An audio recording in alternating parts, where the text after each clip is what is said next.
जगण्याची आशा या मनाची भाषा तू न बोलता ऐकता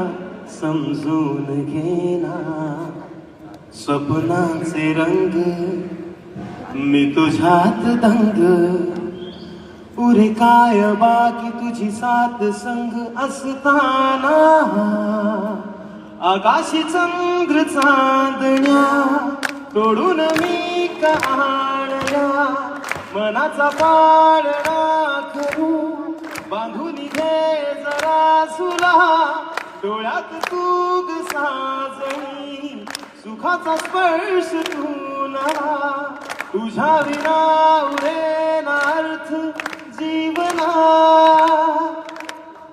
उजळे तुझ्या हसूने कणक